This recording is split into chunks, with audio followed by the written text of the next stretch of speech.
Kim Kardashian's Met Gala look is fantastic, and there are so many little details about this look that caught my attention. I want to point out how bright she is right here. Okay, the trend is now to only highlight a little bit here and a little bit here, and we're not doing the big white triangles.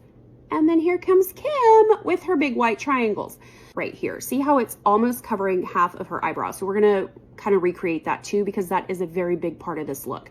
And we're gonna start with our crease color in this matte kind of fleshy brown. You're always looking for a flesh toned color, something that could be somebody's skin color to go in the crease, never gray. Motion, see I'm using the wide part of the brush, not the shallow part of the brush. Turn it this way for maximum reach. Every single swipe is softening, softening, softening, and it's very, very important. Now you're gonna move up to the brow. So we're just gonna keep that shape. We're shortening it just a little bit, and we're gonna move all the way up till the brush touches the brow. Speed that process up so you can see what it looks like in real life. When I'm not teaching, it goes much faster. And this motion will come to you if you give yourself time to practice. Sit down, have a date with yourself, practice these movements, do it with nothing, no shadow on your brush, and just practice making this movement, because this is the secret sauce. So we're gonna go into the second darkest matte color, which is this one here. And that one's pretty dark. We're just barely gonna touch. I'm not even gonna pull across because these are pretty strong. And I'm gonna get it right there. And now I'm just gonna stay low, okay? I'm still in the crease, but I'm not gonna move up, and I'm using the short side of the brush. Instead of the reaching side of the brush, I'm using the smaller horizontal angle. Keep it there, and you gotta go back and forth like 900 times. Count to 900, then you're done. Okay, maybe not 900. I'm gonna point out the purpleness of her makeup. Okay, so when you see this, you probably see bronze and brown. I see deep plum. Okay, all of these browns have a reddish purple undertone area. So we're gonna use this one. And we're gonna start at the end and just come in. Okay, start at the last eyelash and come in. And then we're gonna marry this up to that crease color. See this motion here? I'm kind of going underneath the brow bone, under the hood, and pressing this up. And we're gonna pull it a little further in. This part of her eyeshadow that is deep and dark. So we're gonna lay this down there, and we're just gonna gradually get it darker and darker in there. Okay, now we're gonna go into this brown, and this brush is probably too big for that. So I'm just gonna keep it right on the outside. Look at how small that motion is. She is dark all the way across here, and then only on the top, just the tiniest little bit.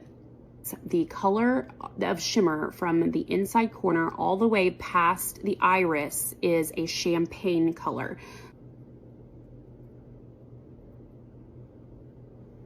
Now we're nice and shimmery on the lid, and we're gonna move upward with some kind of bronzy color like this one here. It's a little bit peachy, a little bit bronzy, and this is a transition shade. It's like the last step of kind of marrying all of your eyeshadows together, and just start marrying everything together with just that tiny little bit of a sort of neutral shade.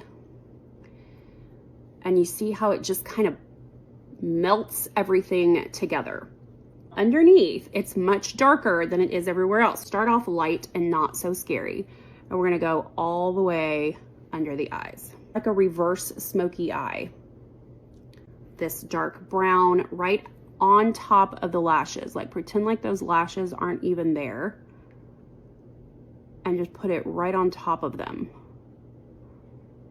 Here, so I'm just gonna use this one. So we're gonna go right up here, and we're gonna tight line by just placing that brush, and then you're just gonna kind of pull it across. You can almost do this without a mirror, and you just feel your way underneath your lashes with that brush and then start pulling it across in little short trips and go back for more. The middle is always going to be the hardest part, and then it's going to transfer to the bottom effortlessly. And now you've got that deep, dark, kind of kohl lined inside membrane. Okay, a couple of lash tips. When you pull them off of the little thing like this, take off all of the visible adhesive that was sticking them to the package and just pull that adhesive off. Okay, so they're nice and clean. Then take your glue, just the brush across the edge, and make sure that you can see a line of glue from corner to corner. And then I'll usually go in and put just a little bit extra, see if I can kind of build up a little bubble extra on each end. Your skin, don't put them on the skin and don't put them on the lashes. And that's the hardest part. It's easiest to see when you're looking down like this, but your lashes should not dip down lower than the outside corner of your eye. Okay, they need to be lifting, and many of you are setting them so far on the outside that they kind of curve down, and then you have this puppy dog effect. Let's do those lips. I am not going to go out and buy a deep dark plum nude lip liner because I have an eyeshadow palette with every deep dark plum shade I could possibly need. And lips should take you damn near as long as your eyes, if you're doing it right. Underpainting the lips, is that what we're doing? I want to leave that line around there. I'm not a huge fan of that look, but who am I to argue with Mario? I feel like this is a nice beigey color. Yes. Hers is probably a little bit lighter, which I could achieve by not going out and buying another lip color for one look, but by just adding concealer to it.